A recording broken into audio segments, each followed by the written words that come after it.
Y me acompaña Joaquín de la Torre, con quien tengo el gusto, el placer y él tiene la amabilidad de habitualmente dotarme de conceptos que a uno se le escapa en la vorágine de la noticia, en la vorágine de la información, en los análisis que uno realiza quizás con demasiada información y apetito de que suceda.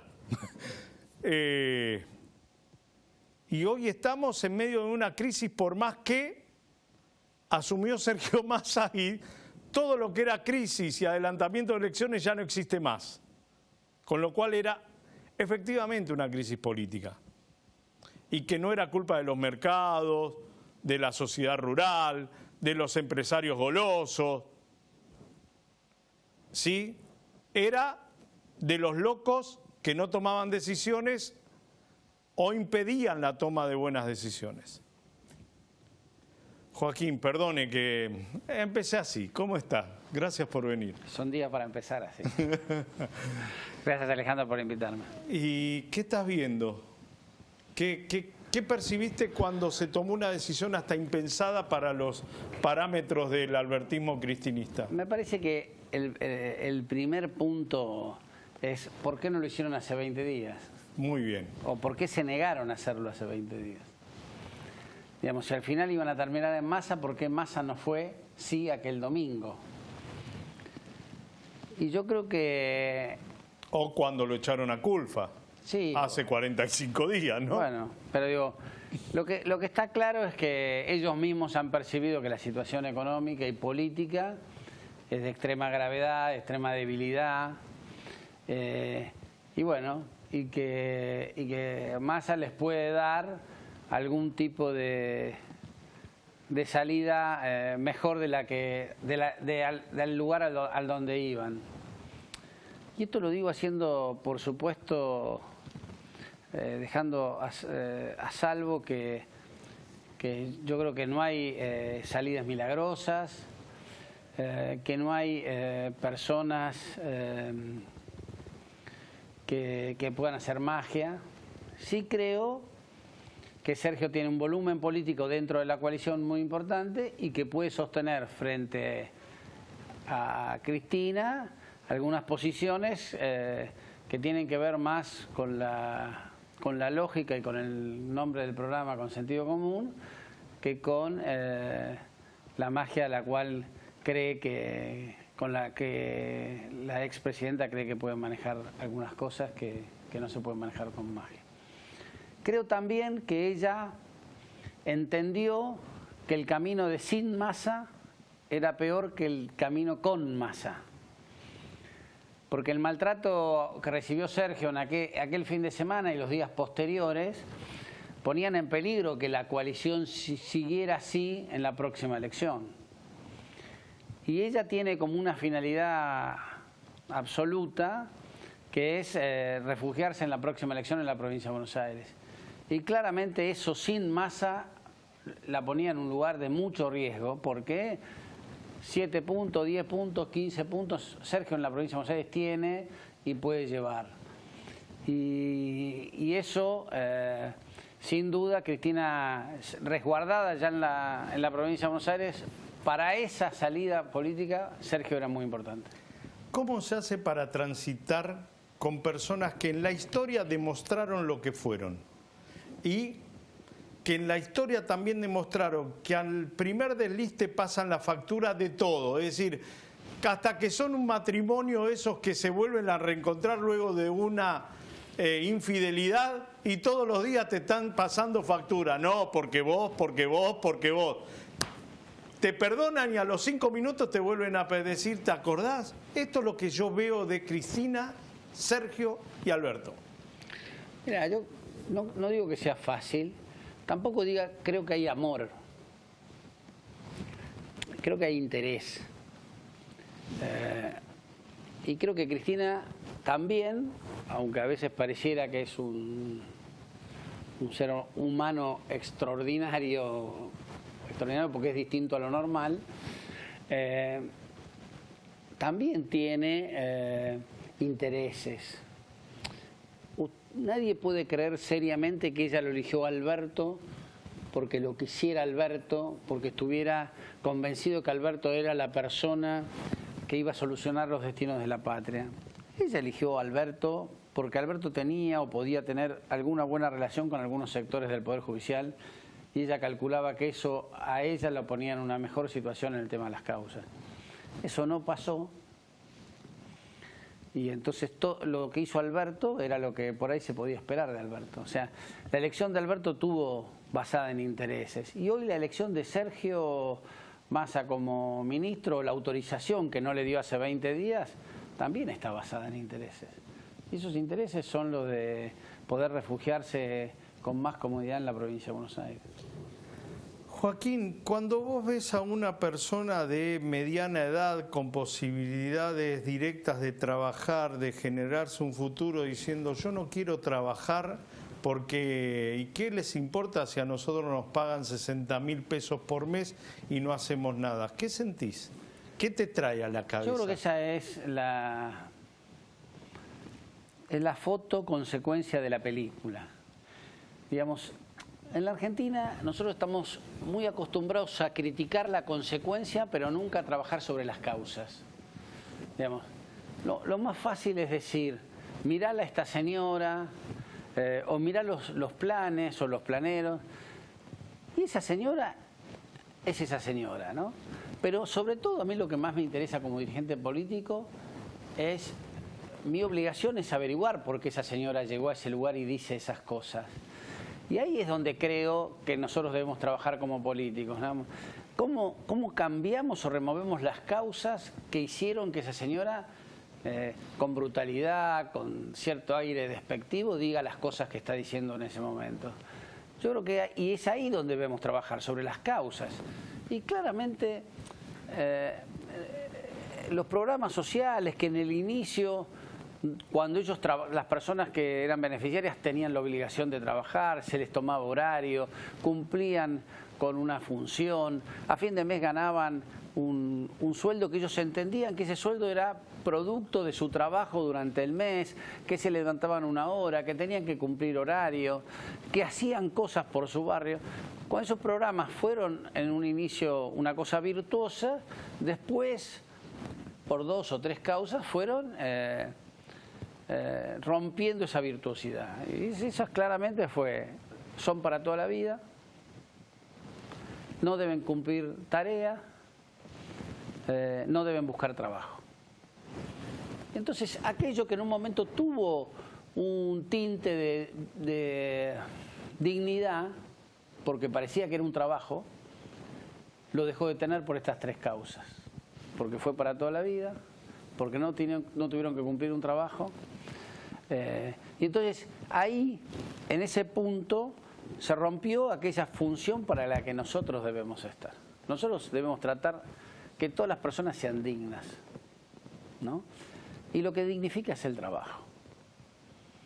Y nosotros debemos hacer un mea culpa, digo, la política en general, a mí no me ha tocado tomar esas decisiones, pero la política tiene que ser un mea culpa respecto de esto, que empezó siendo un camino virtuoso, cómo lo convertimos en un camino vicioso. Y ahí claramente empiezan a resurgir cuáles son las cuestiones que debemos mejorar o hacia las que tenemos que ir. La primera, en la Argentina, es que el bien más escaso es el trabajo. Entonces hay que cuidar a los que dan trabajo, es lo que trabajan. Punto número 1. Nosotros no podemos no generar incentivos a aquellas personas que quieren dar trabajo. ¿Esos incentivos tienen que ser para todo el mundo igual? No, pero hay que generar incentivos. Una persona que en un comercio o en una pequeña industria en el conurbano o en un lugar alejado de la Argentina da 3, 4 trabajos, puede tener las mismas normas sociales, laborales, económicas que una empresa multinacional. No pueden tener las mismas normas. ¿Pueden tener las mismas normas impositivas? No. Nosotros necesitamos que esas empresas den trabajo. Entonces las tenemos que convocar para ver cómo cuidamos y fomentamos que esas personas den trabajo. Anoche comimos en San Miguel, comió el intendente con un grupo de industriales y comerciantes, y chequeando una comida que duró más de 5 horas. Y ellos planteaban, bueno, en realidad las normas, lo que más nos interesa no es las cargas sociales, es que se reduzcan las cargas sociales, es que se cambien las leyes laborales. Ellos no tenían problemas en pagar la carga social que están pagando. Lo que tienen claramente como un miedo es de tomar gente que después le pueda hacer juicio y eso sea demasiado caro. Entonces, ¿qué hay que hacer? Bueno, hay que rever eso, porque nosotros, el bien que nos genera, lo que nos genera más mal y menos bien es que la gente no tenga trabajo. Nos genera más mal y menos bien. Y menos bien. O sea, es un círculo vicioso. Nosotros podemos generar un programa social, pero tiene que ser un puente. Tiene que ser un puente con el trabajo. El otro día la escuchaba a Patricia Bullrich que dice unas cosas, que por supuesto me gustó lo que dijo porque dice las mismas cosas que yo. A uno le gusta cuando la gente habla, dice que bien habló fulano porque dice las cosas que a uno le gusta que digan. Entonces, y Patricia dice, bueno, será un seguro de desempleo. Todos tendrán derecho a un seguro de desempleo que dura 3, 4 años en su vida. Y cada mes que cobra eso se le descontará de ese seguro de desempleo. Digo, lo que no puede ser es que sea infinito. Porque el mismo derecho que tenés vos a recibir una ayuda social de forma infinita, lo tengo yo, lo tienen tus hijos, tu vecino, y eso, señores, no se puede pagar. Aquellos derechos que el Estado no puede hacerse cargo, dejaron de ser derechos. Joaquín, el Estado no es una persona ajena, el Estado somos todos nosotros. Bueno, pero acá hay una mirada que nace en el Mayo francés, en la Revolución Francesa y en el Mayo francés, que es distinta a la del mundo griego.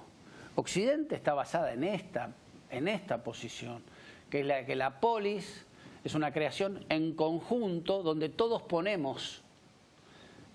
La Revolución Francesa y sobre todo el Mayo francés crean el Estado como una cosa distinta a todos, a la que todos siempre le podemos pedir y siempre está en deuda con nosotros.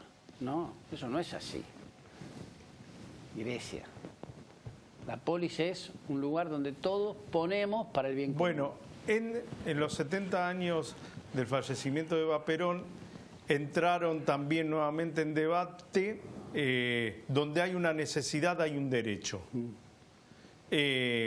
¿Sigue regulándose eso como dogma imposible de modificar o cómo se analiza donde hay una necesidad?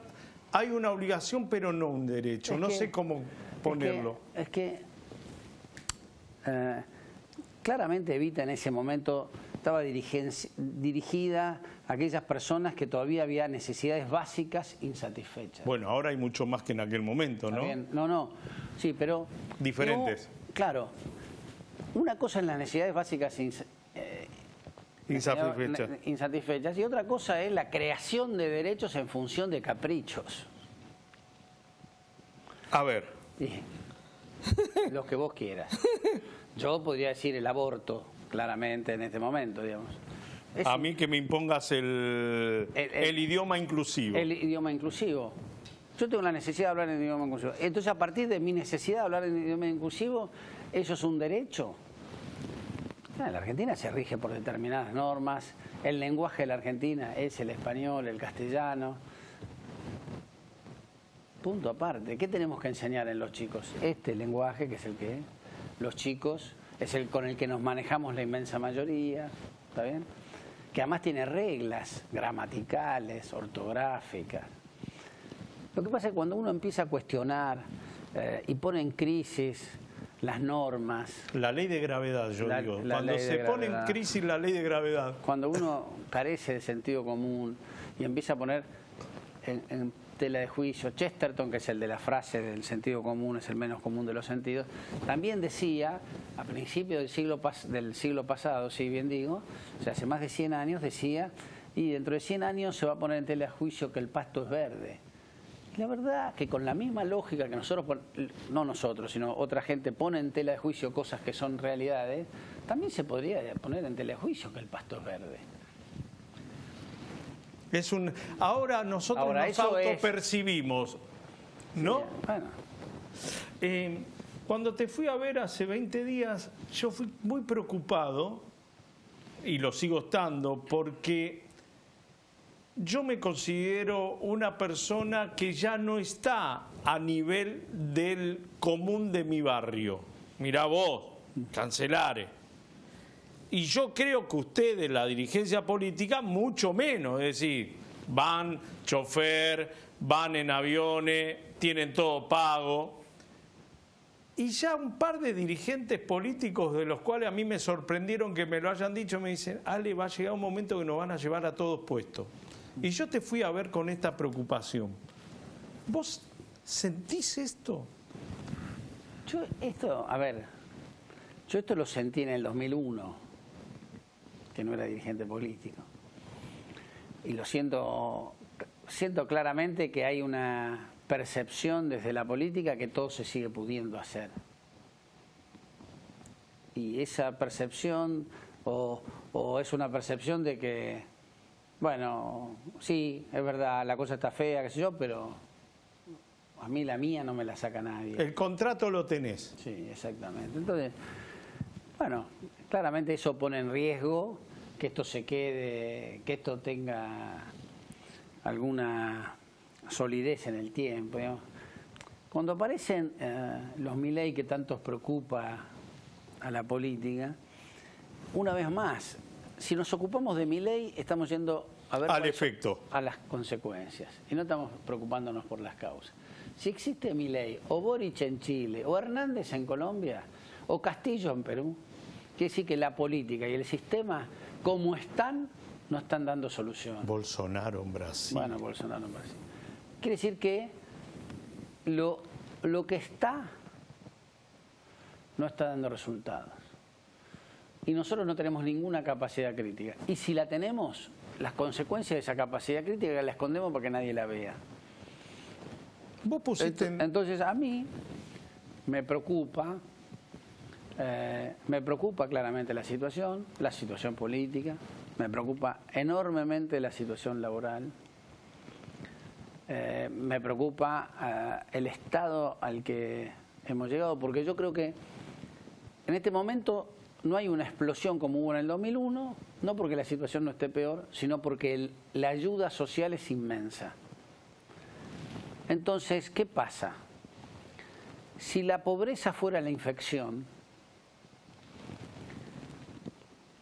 la explosión fuera la fiebre que muestra la infección, lo que está pasando es que el ibuprofeno es tan grande que no se nota la fiebre. Y como no se nota la fiebre, creemos que la infección no está caminando. Pero vamos tirados por la vida. No, pero la infección ha ido a lugares mucho más lejos y largos que el 2001. Mucho más. Mucho más. Y el gran problema es que, como está la ayuda social, no vemos la infección. Y entonces creemos desde la política que podemos seguir tirando de la cuerda. Otra autorreferencia de nuestras charlas. Lo voy a ver en junio del 2021 y me dice: ¿sabes qué? Creo que en Juntos Podemos ganar, porque lo que han provocado estos tipos con la falta de educación y la bronca que le generó a la gente es mayúscula y no se dieron cuenta. Me lo dice Joaquín de la Torre. Y yo me sorprendo, no porque no lo haya visto, pero sí porque no había calzado la profundidad de que le destrozamos la vida a todos los que tenían una vida ordenada. Y ahora vemos las consecuencias que tenemos a la mayoría de nuestros hijos sin poder conectar lo que leen con lo que debe ser. ¿Cómo palpaste eso y cómo lo transitaste desde aquel momento hasta esta actualidad que es peor que aquella? En marzo del 2021 empecé a tener reuniones en los distintos barrios del conurbano con señoras. 20 señoras, 15 señoras. Marzo del 21, nosotros todavía estábamos en cuarentena, las clases no se abrían, estaba la discusión en Capital si se abrían o no. En provincias no se abrían y todavía había cuarentena, había lugares que no se podían ir, había que usar barbijo, un montón de cuestiones. Y la gente no me hablaba de la pandemia, no me hablaba de la enfermedad, me hablaba de que sus hijos no iban al colegio. Pero no en una reunión aislada, en 20. En 3 semanas hice 20 reuniones, hacía 2 por día. Y la gente no me hablaba de la enfermedad. Las reuniones consistían en 50 minutos, hablaban los vecinos que habían ido, la mayoría vecinas. Y yo cerraba en 10 minutos. Pero primero las escuchaba, porque a mí lo que me servía era saber qué estaba pasando en la profundidad del conurbano y qué de las cosas que yo pensaba que estaban pasando eran verdad y qué de las cosas que yo sentía que estaban pasando eran verdad.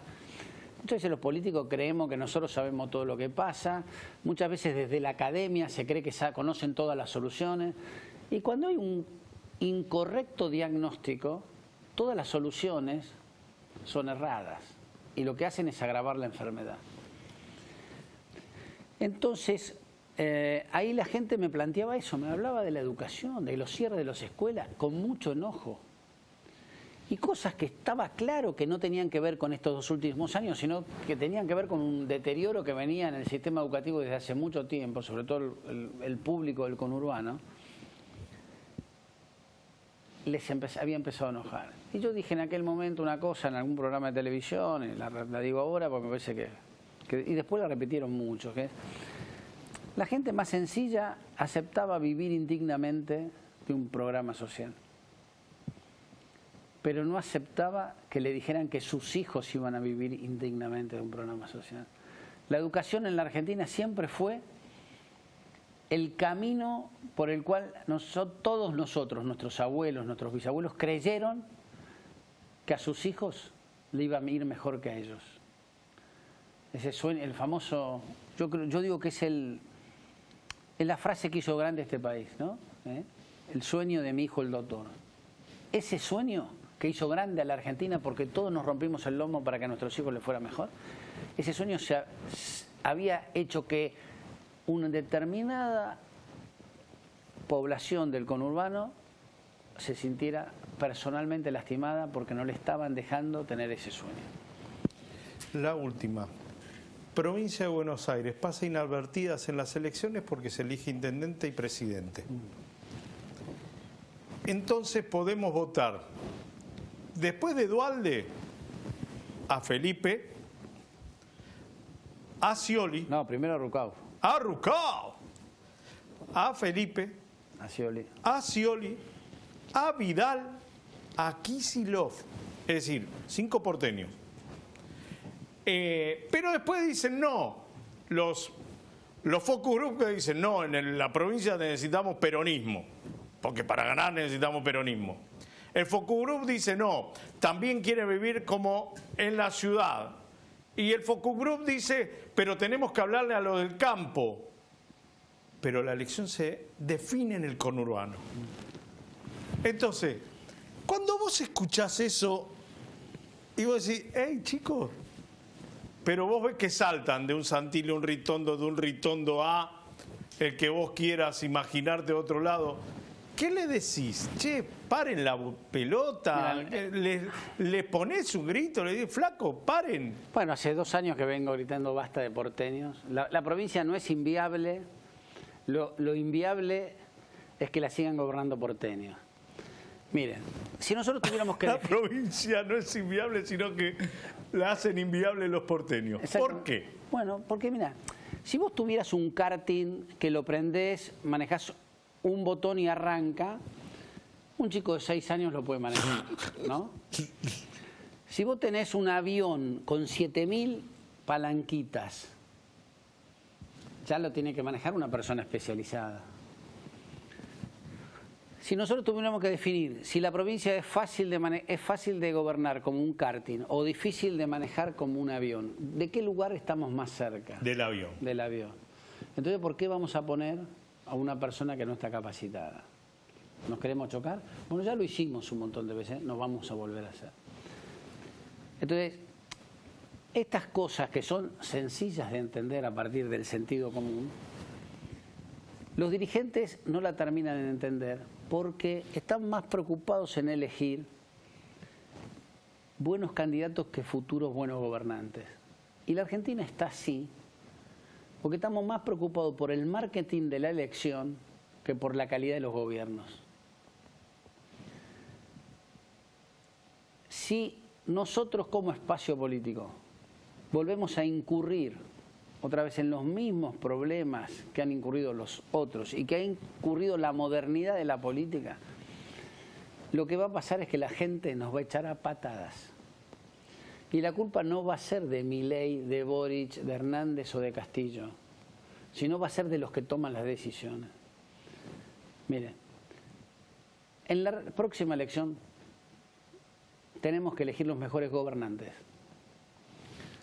Es más fácil que un buen gobernante se transforme en un buen candidato que un buen candidato se transforme en un buen gobernante. ¿Vale? Lo primero es mucho más fácil. Entonces, si tenemos gente que claramente ha logrado durante todo este tiempo mostrar determinadas cualidades y calidades, y creemos que no es, y creemos o creen que no es un buen candidato, es más fácil hacer de esos un buen candidato que de un buen candidato un buen gobernante. Un buen gobernante. La última. ¿La elección que vale, la del 2023? No, la del 2027. ¿Por qué? Porque lo que la Argentina no resiste es volver para atrás otra vez más. La elección del 23, a no ser que Massa haga magia, es una elección que en principio, no por las buenas razones, sino por las malas. No porque nosotros somos buenos, sino más bien por el fracaso de ellos, nosotros la vamos a ganar.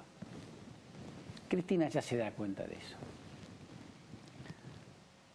Entonces, esta es más fácil. La que no es fácil es la del 27. Lo que nosotros no podemos hacer es perder la del 27. Por lo tanto, una vez más, lo que debemos elegir es personas que gobiernen bien los próximos 4 años, para que haya más posibilidad de ganar la del 27. La Argentina lo que no resiste es que en el 27 volvamos para atrás de nuevo. Joaquín, gracias por tu tiempo. No, gracias a vos.